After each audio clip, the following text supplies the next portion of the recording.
Welcome to Invisible No More podcast, where we stand together as a beacon of hope for those who have served our country and faced unimaginable challenges. I am Shannon Huff, your guide through stories of strength, resilience, and healing. Our mission to empower women who have faced sexual assault in the military, find their voice, reclaim their power, and rebuild their lives. Join us as we share journeys of triumph over trauma, offer support, and shine a light on the path to restoration. Together, we are a Shield of Sisters. Welcome back to episode 6 with Shield of Sisters. My name is Shannon Huff. I'm here with Jodi Barnett. Jodi works with the Wisconsin VA for the Women's Center. And last episode, we were talking about all the different things that have been done so great here in Wisconsin. And I'm going to let Jodi just pick up and keep talking. So we welcome you back. Thanks, Shannon, for having me again. I know you and I could sit and talk all day long and never get tired of talking about what's available for women veterans, especially when it comes to MST resources and finding those connections and making sure that we are getting the services we need. I think one of the things that most people don't know is that we have a Center for Women Veterans that's nationwide. Often, just like I said, right, we connect with other women veterans. We connect with other women. So the Center for Women Veterans is based out of D.C. I'm going to share this phone number with everybody. It's 1-855-829-6636 or 1-855-VA-WOMEN. Oh. Yeah, how great is that, right? The calls, they're available Monday through Friday, 8 a.m. to 10 p.m. Eastern, Saturday, 8 a.m. to 6:30 p.m. Eastern, excluding federal holidays. It's answered by women veterans. Straight up answered by women veterans. If you call and you have to leave a message, they're going to call you the next day that the center is open. It is anonymous. It's completely confidential, not anonymous, but completely confidential. No questions too big or too small. Every question is important. Examples for these questions can be anything from how do I get connected to VA healthcare? How do I file a claim? What about home loans? Am I eligible for VA healthcare? Where is my nearest vet center? Who is my MST coordinator? Can you connect me and get an appointment with my women's health clinic? How do I get a home loan? Everything. One-stop shopping. That's and awesome. Most people don't even know that it exists. That's awesome. You know, I think back in the day, there was no gender specific. Yeah. There's been just so many changes. So, you know, last episode I had talked about future programs for women veterans and, you know, both MST and just women veteran in general.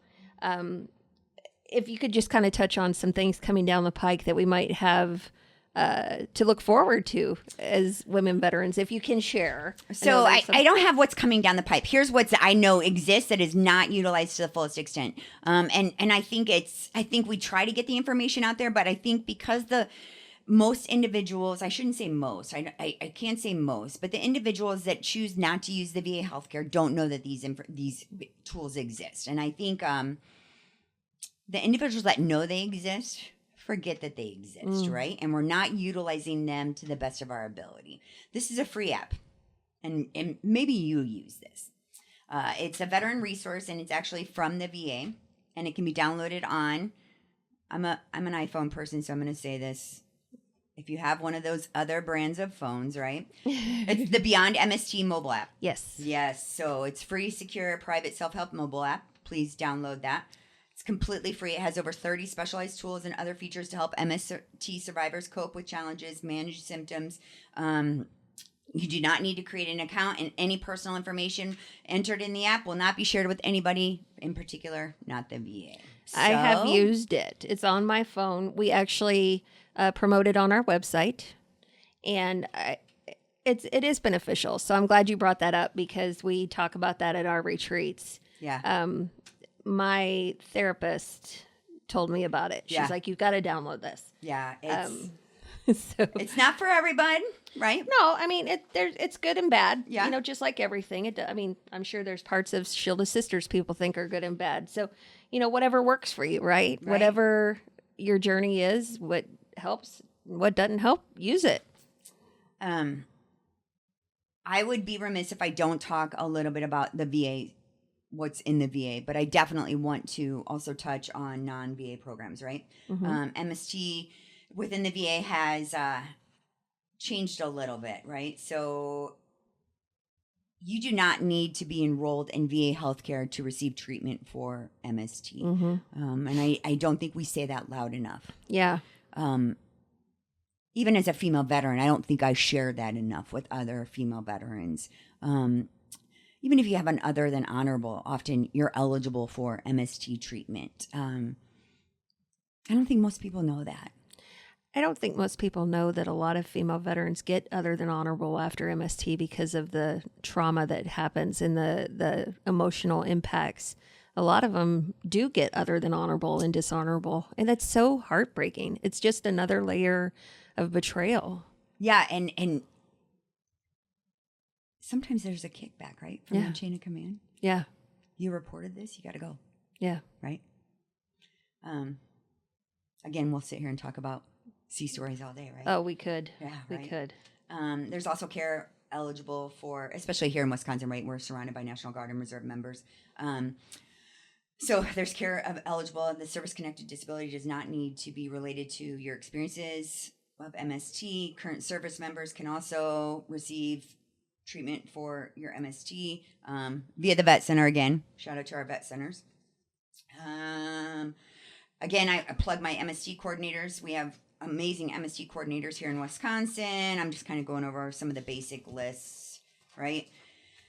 And then we go into prolonged exposure therapies, cognitive processing therapies, eye movement desensitization and reprocessing, EMDR, for those of you that are into that, cognitive behavioral therapies, interpersonal therapy, acceptance and commitment therapy that's offered, motivational enhancement therapy, dialectical behavioral therapies. So there is more than what we envisioned from 15 to 20 years ago of let's go back to you laying on a couch and walk me through your experience and the guy sitting taking notes, here's some pills. Yes, right. Yeah. Or let's go back to, I am not comfortable walking into the VA. Yeah. You can request to go out to community care. Which is so phenomenal. I don't know if you know, I was actually in DC and helped lobby for community care. I'm a fan. You know, I have it's so awesome. Yeah. I have a lot of great friends that go out for acupuncture or what is the battle stuff in our ears, right? And they love it. Love it. That battle acupuncture, I got it before I had my hip replacement several times. And I think it got me longer than I should have, because it just is so amazing. And it helps with trauma and acupuncture and all that. I think that's something that the VA has come a long way with. And even the military, we're not just, here's some ibuprofen or here's some, whatever. Take your Motrin 800 and go back. Yeah, go back. Our M&Ms. Yeah. Finding other means of therapy and other ways to get through trauma is so helpful, because we're already a lot of times facing other addictions. Yeah. And I think that when the military and the VA finally realized that and made those changes, it's helped a lot with some of the things we go through. The one thing, and when I say this, please don't think I'm criticizing. You're good. All the different therapies you just mentioned. Yeah. They might work for some people. Yeah. It didn't work for me. Yeah. Because a lot of times I feel like it's focused more on combat trauma than it is MST. Sure. And I would love to see a point where we get to, hey, we're going to still do all these therapies, but it's going to be more centered around MST and not just combat. Because I really feel like we've reached the numbers that we need to look at that. Yeah. Sadly. Yeah. I hate that I have to say that, right? Yeah. And I think that the more we bring awareness to it. I know people are aware, but I don't think people are. I can't tell you how many times I've told someone it's 1 in 3. Or I tell my story and they tear up and they apologize. I'm so sorry. And I'm like, I don't want your apologies. I want action. Support. I need support. Yeah. And I don't need your personal support. We need support as a whole. Right? Yes. I think that I'm going to take my professional hat off, right? I'll take my professional hat off and put my personal hat on. Like you. If I sit around the fire, as I did last month, and talk about my personal story with my sisters, the biggest thing is that we need to be aware of when there is legislation ready to go to the Hill. And we need to be aware of, there's legislation on the table right now, and it goes back to, it's about a monetary, and the legislation doesn't actually fix the problem. Right. And that's why I didn't bring it up today. It just talks about putting money in the pockets of the people who have been victims of MST, and that's great. Yeah, that's great. But again, that doesn't solve the problem of why does it still happen to service members when they're active duty. Why does it still happen, whether male or female? Why is it still happening? How do you fix that? You and I sat down before we started actually going live today and talked about why is one of the services seem to be increasing, right?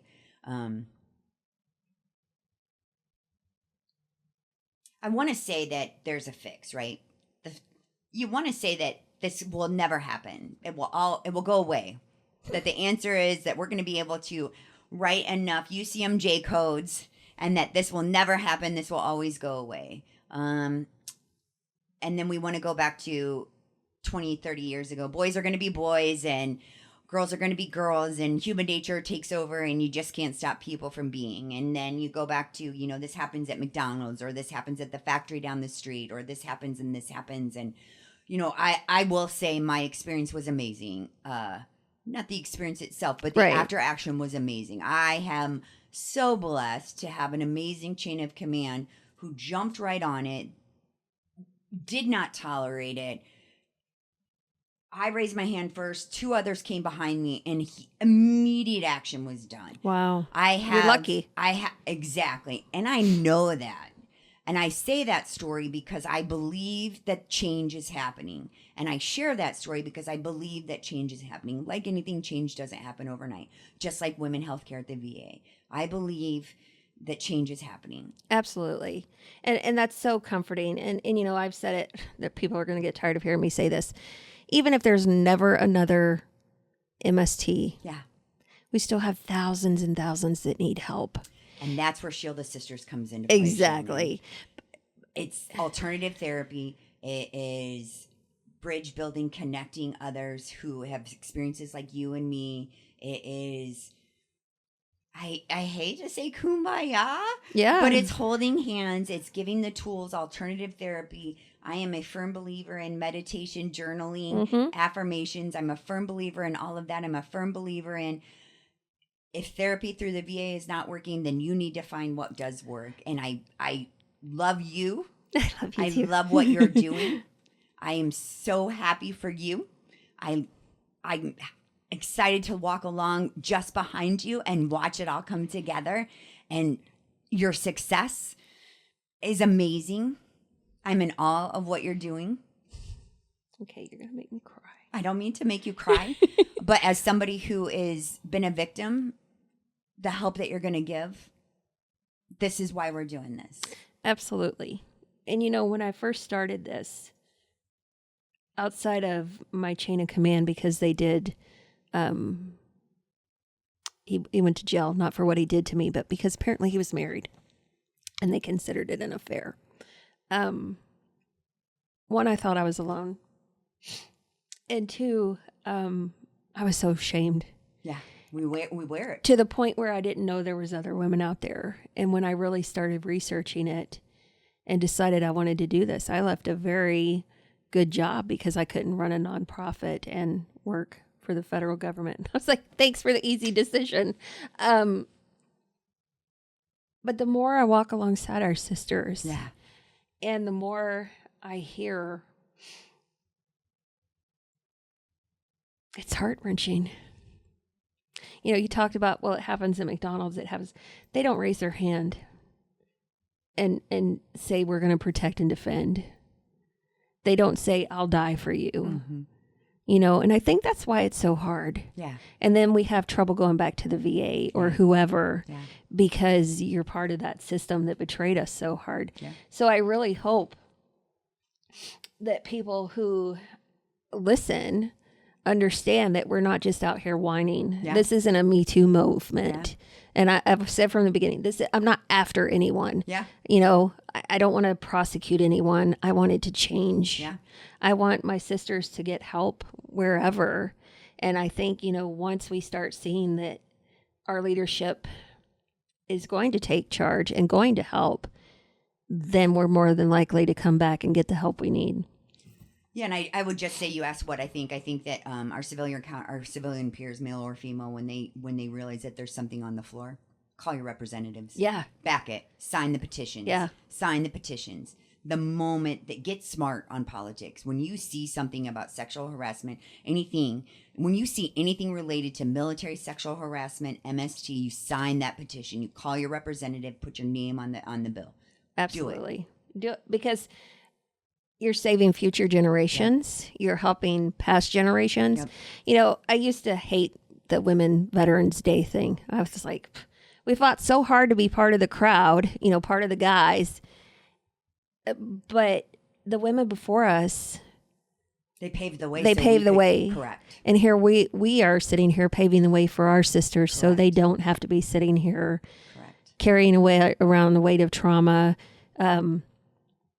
doing all the things we're doing, because we're going to pave the way to make it end. Yeah.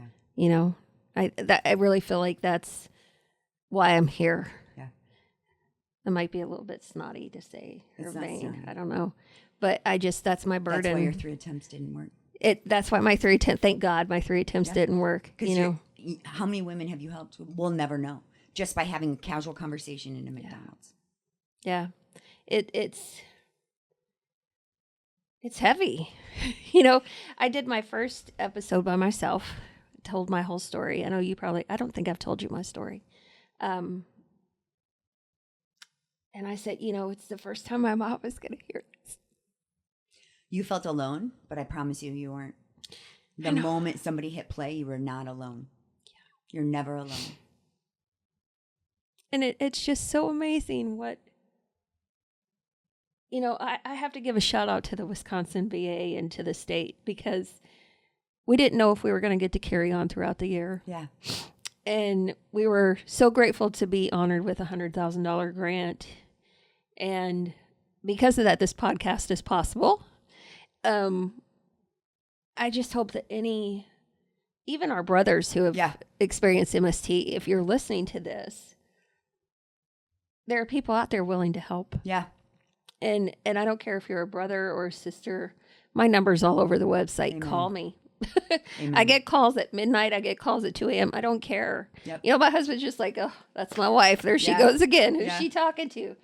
Because I really feel it's that important. And I feel like everything I've done up to this point in my life has led me to where I can do this. You know, working in Congress, being a mayor, all this lobbyist stuff I've done. I'm like, okay, what's next? You know, it's just another day in Shannon's crazy life. But I thank you for what you're doing, especially on the women's side. You're running the She is a Veteran campaign, which I'm part of. I think that's phenomenal. You want to talk a little bit about that real quick? Yeah, so She is a Veteran campaign is consisted of 120 women veterans across the state who are all coming together as advocates for other women veterans across the state of Wisconsin. I'm only a party of one, and I can't be across this great state as much as I'd like to be. I know that today we were talking about, like, what day is it? What time is it? And, you know, I know tomorrow's the first day of summer, and I don't know how about you, but I have not been able to partake in summer activities yet. And I'm not even mad about it yet. No. You know, we'll get a break eventually. Eventually. So She is a Veteran is created so we can feel connected as a larger party and share information just like you and I are doing now. This campaign will be part of the website on the Wisconsin Department of Veteran Affairs once our new website opens up, hopefully within the next 10 days or so. And we'll have a calendar of events, and we'll be able to hold meetings, and we'll talk about what we see as our 30,000 population across the state. What do we need to take to the legislation? What do we need to say, hey, this is, you know, anything from this is how we got our woman veteran license plate, right? It's something as minute as that to, hey, this is kind of a healthcare issue that we are seeing things as simple as maybe we're talking about some things in the healthcare things as, I hate to say birth control, but maybe we have some birth control issues that need to be addressed. Or maybe it's even something along in the state that we need to be doing, Oh, yeah. As a state, we talked about the Women Veterans Day, and I have seen some kickback on the Women's Veterans Day. It's actually a celebration of how the women actually got to join the military. It's not specifically a Woman Veterans Day. But they didn't explain that when it rolled out. I know. It was just, here's Women Veterans Day, and they're like, oh, they're great. They have their own day. Yeah. Well, yeah, we have our own day because we have a special situation that you men don't go through being in the military. Yeah, so it's kind of stuff like that. And some of our rural sisters up in the Northlands, they just don't get the information that we need to be getting. Yeah. They just don't get this information. They don't get the information. They just don't get it. And so we're trying to reach every little pocket that we can. That is awesome. Yeah. I hope every state takes notice. Yeah. We're going to just lead the way. Yeah. That's what we're going to do. Yeah. This state. Yeah. So I figure, if we can put little things going on in every little area, let's do it. Let's put them all together in a room and let's create women veteran groups everywhere. Absolutely. And we'll be right behind you to help and support because sharing is caring. Yes. And I thank you for that because not a lot of us will go to the American Legion or the VFW to get that bonding, and I think it's important to have those programs. Yep.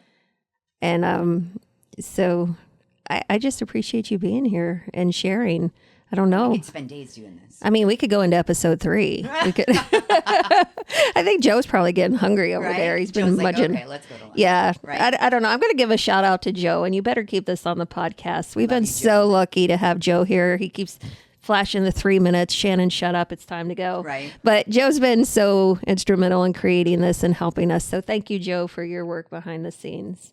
And thank you, Jodi, for your work behind and in front of the scenes, for our sisters. I think it's so important.